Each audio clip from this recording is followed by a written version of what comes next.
Bonsoir à tous et bienvenue dans ce dernier virage de l'information. Présente à Rome, en Italie, Candia Camara a pris part à une prière pour la paix dans le monde, un moment de recueillement partagé par plusieurs dirigeants du monde entier, des prières pour un monde sûr célébrées depuis le Vatican par le pape François.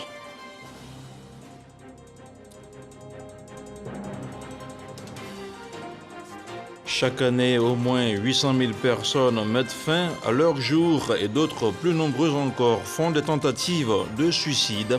Ce dimanche, l'OMS a célébré la Journée mondiale de la santé malade. En Côte d'Ivoire, les autorités sanitaires ont marqué l'événement.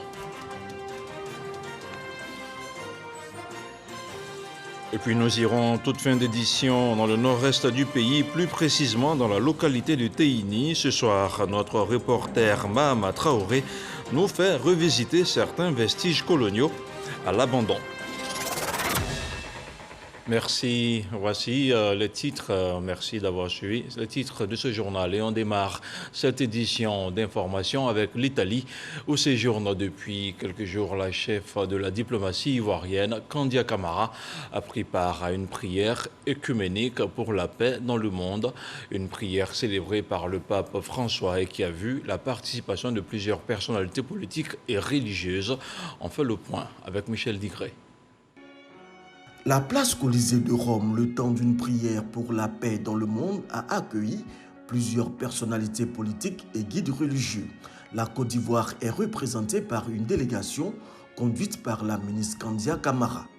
Cette cérémonie de clôture de la rencontre internationale de la communauté Sant'Egidio aura permis aux fidèles des différentes confessions religieuses du monde, au terme d'une année marquée par la pandémie de Covid-19 et de nombreux conflits, de lancer des appels forts en faveur de la paix dans le monde. Vous avez vu tous les guides religieux avec à leur tête le pape. Et c'est une belle image. C'est un événement très important, très significatif, pour dire au monde qu'il n'y a pas de guerre entre les religions.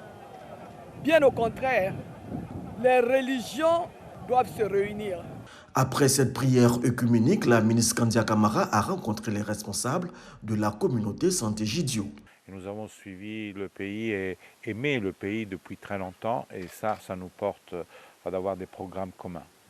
Surtout sur l'éducation des jeunes, surtout en matière de relations internationales pour la paix et la réconciliation, à commencer bien sûr par la Côte d'Ivoire, mais dans toute la sous-région.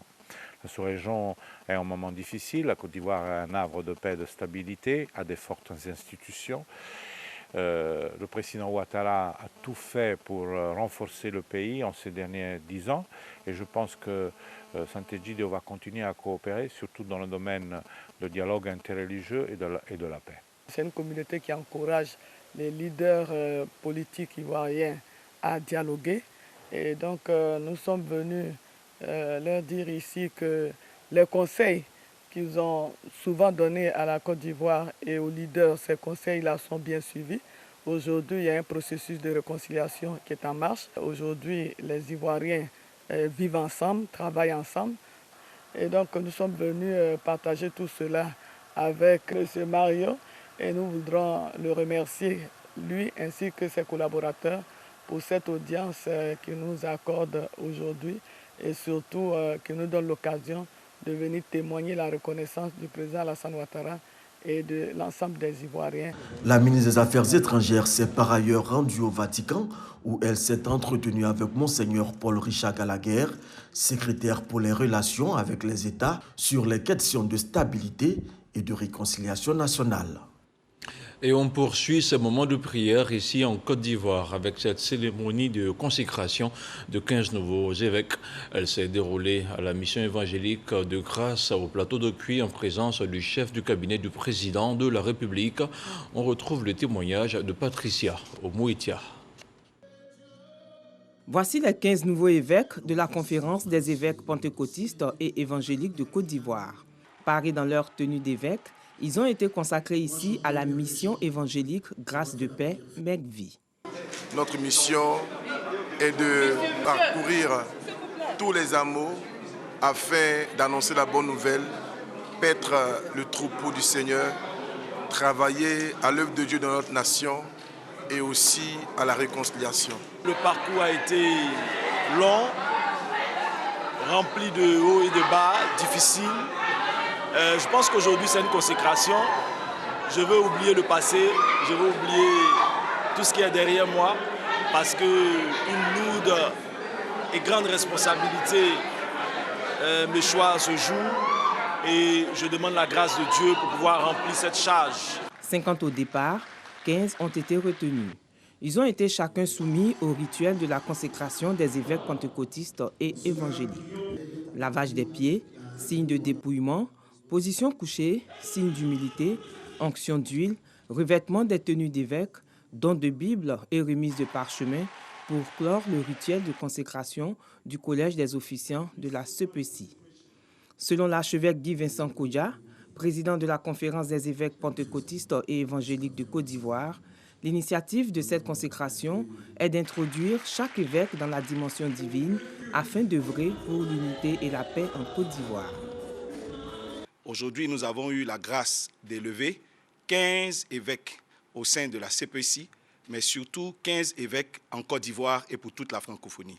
Que Dieu soit béni et Dieu les bénisse dans l'exercice de leurs fonctions, dans l'exercice de leurs charges. Nous prions pour notre nation, la Côte d'Ivoire, et nous croyons que cette cérémonie de consécration va contribuer à la paix et à la consolidation de notre nation. Le parrain et envoyé du président de la République a salué l'initiative et transmis les encouragements du chef de l'État. Je voudrais traduire toute la solidarité spirituelle du président Ouattara à l'endroit du corps du Christ. Ce sont des moments exceptionnels et nous savons le rôle majeur que les hommes de Dieu ont joué dans le fonctionnement de la Côte d'Ivoire. Mais c'est surtout le travail qu'ils font aujourd'hui, mais qui portera ses fruits dans 15-20 ans. La CEPECI, la Conférence des évêques pentecôtistes et évangéliques de Côte d'Ivoire, est dirigée par l'archevêque Kodja Guy Vincent. Et on parle maintenant de violences basées sur le genre. Dans la nuit du 6 au 7 octobre dernier, une institutrice en poste à Sandégué dans la région du Gontougo a été victime de viol.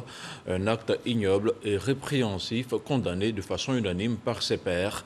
Le réseau des institutrices dynamiques de Côte d'Ivoire a produit une déclaration pour apaiser les tensions et appeler le corps enseignant à la retenue. Evelyne Yoboué, Sephora Zegui. Dans la nuit du 6 au 7 octobre dernier, une institutrice a subi un viol dans la localité de Sandégué, dans le Gontougo. Ce crime a suscité l'indignation de ses collègues, mais aussi de la population. Des voix s'élèvent alors pour condamner cet acte. Le RAID ici condamne avec énergie cet acte de viol sur une femme en général et en particulier sur une enseignante. Le RAID ici exige que justice soit faite pour servir de leçon et que nous, institutrices, puissions exercer notre métier en toute quiétude partout où le devoir nous appelle. Le RAID ici, en pareille circonstance, apporte son soutien moral, matériel et financier à notre collègue. Cette nouvelle qui s'est propagée comme une traînée de poudre sur les réseaux sociaux a conduit à la fermeture des écoles dans cette localité. Le réseau des institutrices de Côte d'Ivoire appelle donc l'ensemble de la communauté éducative au calme. Pour rappel, c'est un jour après la journée mondiale des enseignants que le viol a été commis. Et ce communiqué du ministère de l'Éducation nationale et de l'alphabétisation. Dans la nuit du mercredi 6 au jeudi 7 octobre 2021, une institutrice en service dans la direction régionale de Bondoukou a été victime de cambriolage et de viol. Dès les premières heures, la victime a été prise en charge par les autorités administratives et le corps enseignant. Aussitôt informé, le ministre de l'Éducation nationale et de l'alphabétisation, le professeur Mariatou Koné, a instruit ses services centraux et régionaux compétents à l'effet de prendre des dispositions pour que la victime bénéficie de toute l'assistance psychosociale, médicale et psychologique nécessaire. Le ministre s'est entretenu au téléphone avec la victime afin de s'enquérir de son état de santé et lui traduire toute sa compassion, son soutien ainsi que celui du gouvernement. Madame le ministre de l'Éducation nationale et de l'alphabétisation condamne avec la plus grande fermeté cet acte ignoble et entend tout mettre en œuvre en liaison avec les juridictions compétentes pour que l'auteur soit interpellé et subisse la rigueur de la loi. Le ministre Mariatou Kone appelle la communauté éducative au calme et à la sérénité. Elle l'invite à s'abstenir de tout acte susceptible de troubler le bon déroulement des enquêtes. Le gouvernement suit avec la plus grande attention cette situation, signé le directeur de cabinet par délégation Mamadou Binaté. On fait maintenant le point de la situation de la Covid-19 au 10 octobre.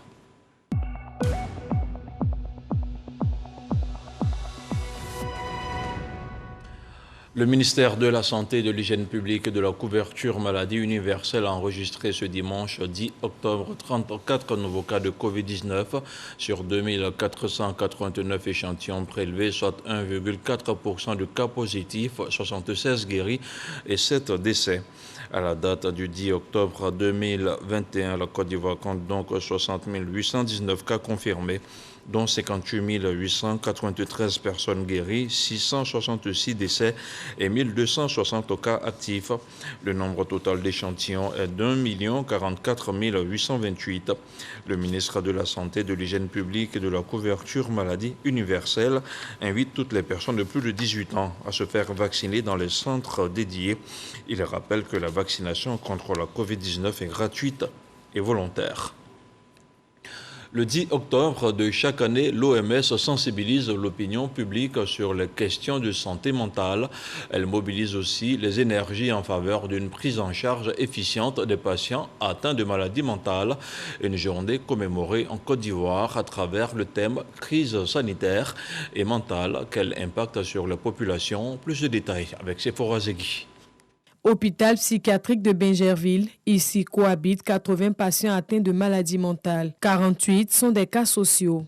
Pour détecter qu'une personne est atteinte d'une maladie mentale, c'est simple. Lorsqu'une personne ne réussit pas à gérer ses émotions, à maîtriser sa colère et à retrouver une vie à peu près normale, c'est déjà les premiers signes de troubles mentaux. Nous rencontrons Élise dans ce centre. Son fils y est interné depuis 8 jours. Il souffre de troubles psycho-émotionnels. C'est à la suite du décès de son père que tout a commencé. Toujours quand il se souvient de son papa, il pique la crise. Donc ça ne veut pas dire que c'est un fou comme ça. C'est la tristesse qui fait qu'il est devenu comme ça.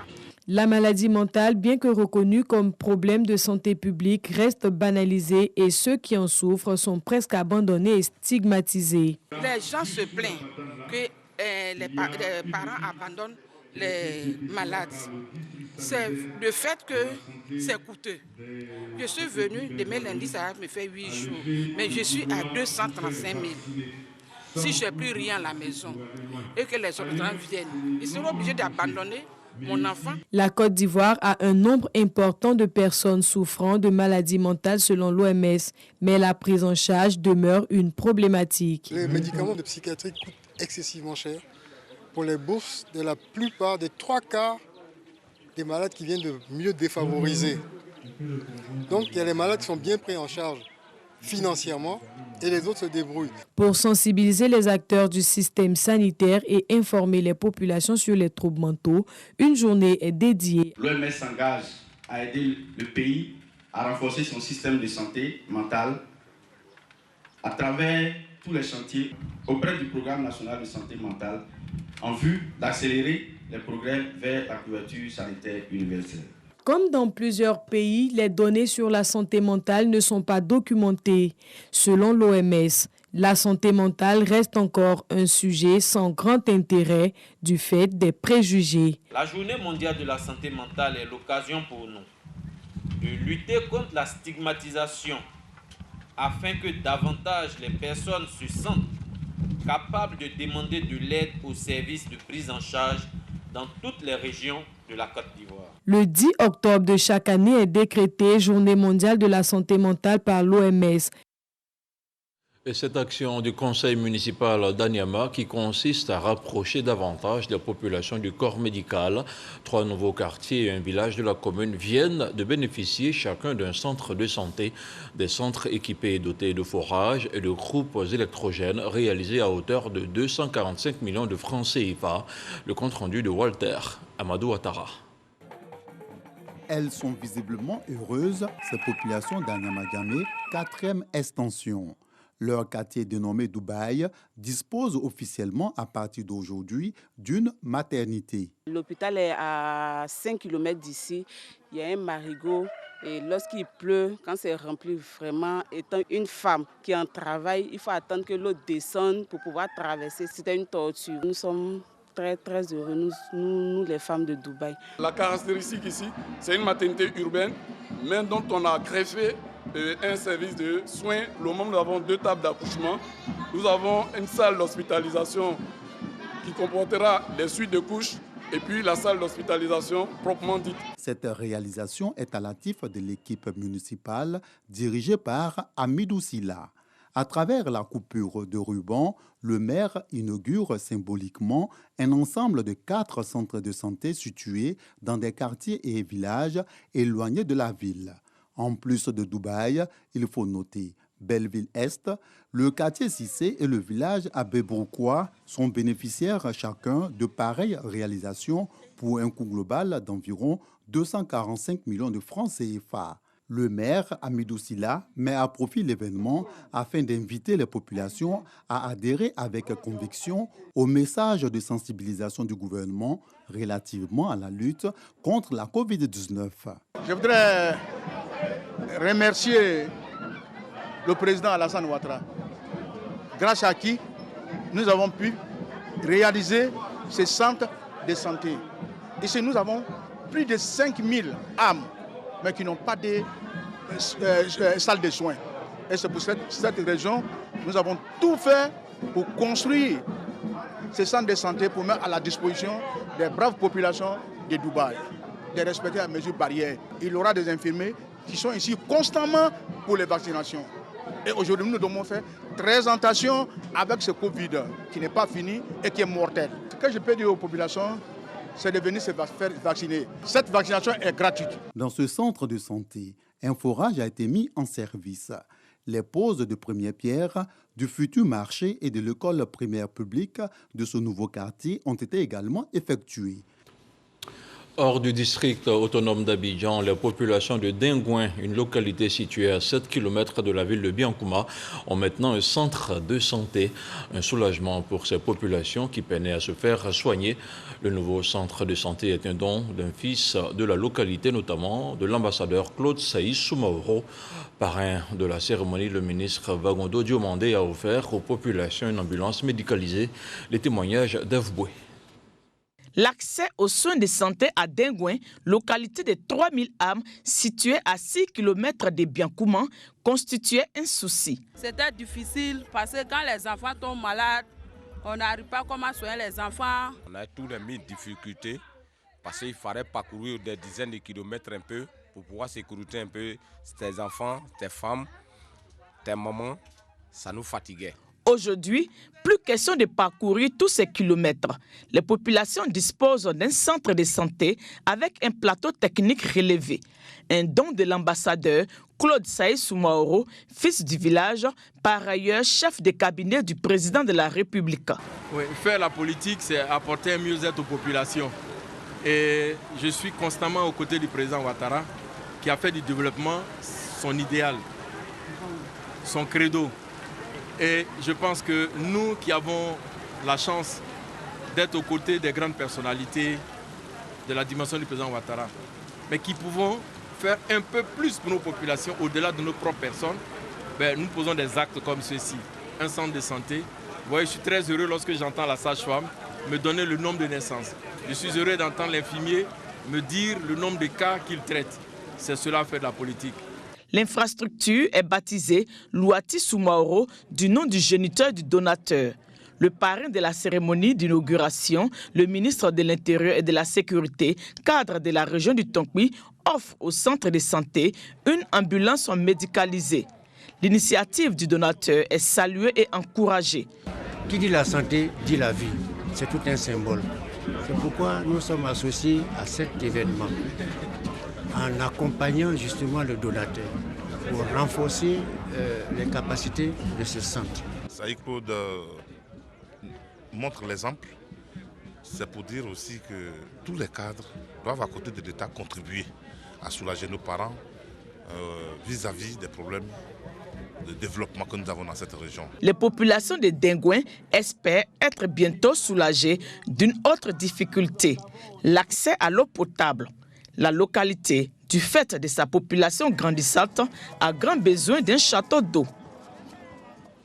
Le président de l'Ordre des pharmaciens de Côte d'Ivoire était ce dimanche l'invité de RTI 1. Le docteur Aruna Diarra a parlé de l'industrie pharmaceutique dans notre pays et s'est aussi prononcé sur la tenue à Abidjan du Forum pharmaceutique international, un forum qui se tiendra du 13 au 16 octobre prochain. On regarde un extrait de son intervention. L'Afrique francophone tout entière a décidé de confier à la Côte d'Ivoire l'organisation de ce qu'on appelle le Forum pharmaceutique international. Dans notre jargon, c'est un peu le championnat d'Afrique des nations de la pharmacie. Alors, ça commence du 13 au 16 octobre. Il y a 25 pays qui sont annoncés avec des hautes personnalités, avec une équipe de pointe. Et les gens ont commencé à arriver déjà dès aujourd'hui. Et ce sera l'occasion, à l'issue de ce forum, d'insister sur deux points essentiels. C'est d'abord l'industrialisation. Comment faire en sorte qu'on puisse produire chez nous ici des médicaments et des accessoires pour faire face à un certain nombre de pathologies. Et puis ensuite, le deuxième point, c'est comment faire en sorte que nos populations aient accès à ces médicaments qui seront produits. Et cette cérémonie d'hommage au président de la République, Alassane Ouattara, pour ses nombreuses actions dans le Diois Blanc, la région a bénéficié de plusieurs infrastructures de développement, entre autres des voiries, l'électricité, l'hydraulique, l'éducation et la santé. Outre ces infrastructures, 4 fils de la région ont été promus ministres du gouvernement. Le compte-rendu d'Herman Yamia. Il y a 2 ans, à cette même place, le peuple du Diois Blanc rendait hommage au président de la République, Alassane Ouattara, pour ses nombreuses actions de développement au profit de la région et de la Côte d'Ivoire tout entière. Ce week-end encore, rebelote. Les populations avec à leur tête le roi du Diois Blanc, Nana Tigori Niamé, se sont retrouvées pour le célébrer à nouveau, tant ces actions de développement ne cessent de les impacter. Outre les infrastructures réalisées pour booster le développement de la région, les cadres de l'Indéné Diois Blanc sont promus à des hauts postes dans l'administration ivoirienne, notamment au gouvernement. Infinie gratitude à vous, Excellence, Monsieur le Président, pour le nouveau collège de proximité. Merci à vous pour l'électrification de tous nos villages au taux de 98%. Merci à vous pour les centres de santé réhabilités ou bâtis. Merci à vous pour les pistes rurales rechargées et les ponts refaits qui facilitent l'évacuation des produits agricoles, sans omettre le bitumage en cours de la voie reliant à Imblekro à Takikro et la rénovation de celle à Imblekro Bondoko. Le président du Conseil économique, social, environnemental et culturel, Dr Akawele, s'est réjoui de cette cérémonie. Pour lui, la reconnaissance est une valeur à cultiver. Nous avons raison d'être reconnaissants pour ce que le président de la République fait et nous avons encore plus raison de lui rendre hommage. Cet hommage, nous le lui devons en réponse à l'œuvre de développement et de progrès qu'il accomplit chaque jour comme un impérieux devoir vis-à-vis de son peuple. Pour cette cérémonie d'hommage, les populations sont venues des 3 régions du district de la Komoué pour témoigner leur admiration au chef de l'État pour son leadership gagnant.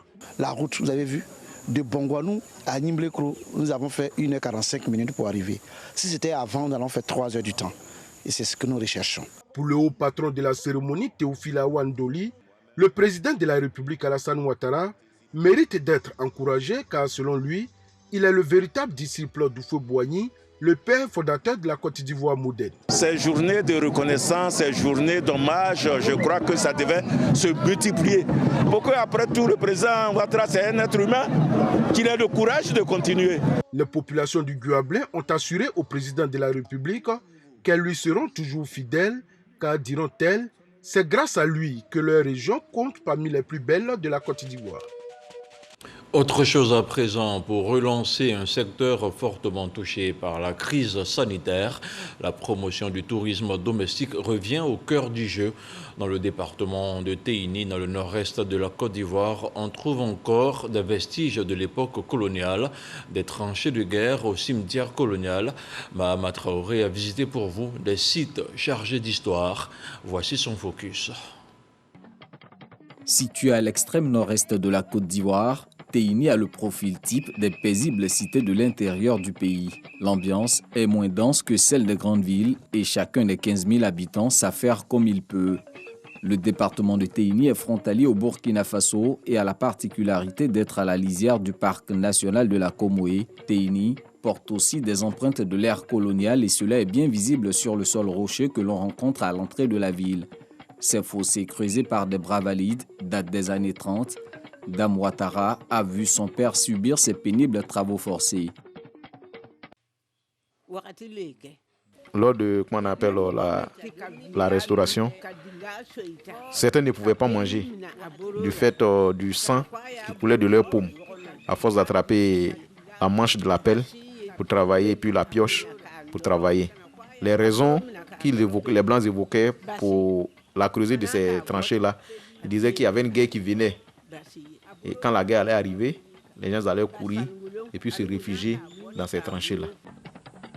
Ces tranchées de guerre ne sont d'ailleurs pas les seules traces visibles de l'époque coloniale. Dans ce cimetière situé en plein cœur de Téini, on ne trouve que des tombes de colons français.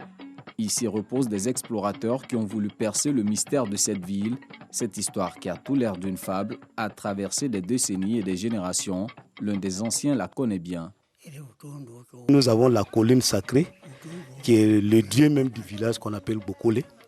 Ils ont tenté même de bombarder cette colline. Donc, c'est dans ça, en tentant de tirer toujours les génies, il y a eu des morts. Ce qui explique le cimetière des Blancs que vous voyez aujourd'hui. Avec cette dizaine de sépultures et ces tranchées de guerre, Téini est un symbole vivant de l'ère coloniale. De par ses vestiges coloniaux, cette cité veut assumer ce statut historique, tout comme l'est la cité sœur de Grand Bassam dans le sud du pays, déclarée patrimoine mondial de l'UNESCO. Pour prétendre à une telle notoriété, Téini a du chemin à parcourir, à commencer par surmonter la difficile étape de la restauration et de la valorisation de ce patrimoine touristique tombé en ruine au fil des ans. Les sites ne sont pas traités, il n'y a pas d'entretien avec nos maigres moyens de la commune. Pour nous, natifs de Téini, c'est un patrimoine pour nous.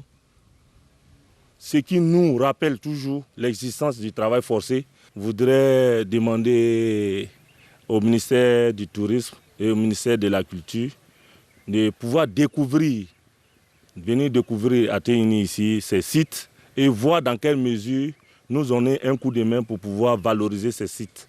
Valoriser ces sites afin de redonner un nouveau souffle économique à cette localité jadis prisée par les colons pour son potentiel aurifère. Le nouvel envol de Téini passe aussi par sa principale voie d'accès, encore en attente de bitumage. On regarde maintenant le 7 sur 7, le tour de l'actualité dans le monde, une sélection de Moussa Konaté avec le commentaire d'Abou Sanogo.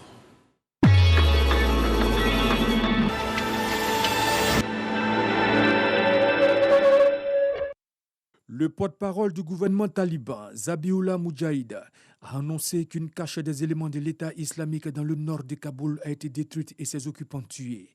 Une attaque qui fait suite à un attentat à la bombe survenu dimanche contre une mosquée de Kaboul, faisant au moins 5 morts. La directrice générale du FMI, Kristalina Georgieva, a annoncé qu'en 2021, la croissance mondiale devrait être moins forte qu'annoncé récemment.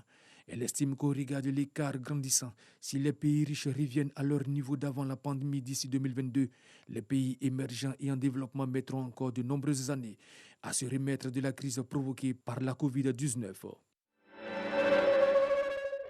c'est Mohamed Beavogui, ancien sous-secrétaire général des Nations Unies, âgé de 68 ans, qui a été choisi pour diriger le gouvernement de la transition en Guinée. Désormais, il va faire appliquer la charte de la transition élaborée quelques jours après la prise du pouvoir par l'armée. Une embuscade contre un convoi de l'armée malienne près de Badjangara, dans le centre du pays, a fait 16 morts. Plusieurs véhicules du convoi de l'armée malienne ont sauté sur des engins explosifs improvisés. Ensuite, des tirs. L'attaque n'a pas été revendiquée, mais l'armée malienne parle de groupes armés terroristes. Selon l'état-major général des armées maliennes, les forces maliennes ont pu réagir à cette attaque. La 28e édition du sommet Afrique-France s'est tenue à Montpellier sans chef d'État africain ni autorité institutionnelle. Un sommet exclusivement consacré à la jeunesse d'Afrique et de France. Ces derniers, face à Emmanuel Macron, ont exprimé leurs attentes sur la démocratie et la relation de leur pays avec la France. Abol Hassan Banisadr, le premier président de la République islamique, est mort ce samedi dans un hôpital parisien à la suite d'une longue maladie, a annoncé l'agence officielle iranienne. L'ancien chef d'État était âgé de 88 ans.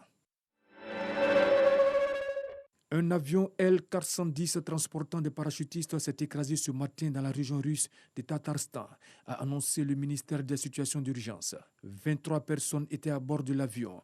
16 personnes auraient perdu la vie et 7 autres seraient blessées, selon les derniers chiffres.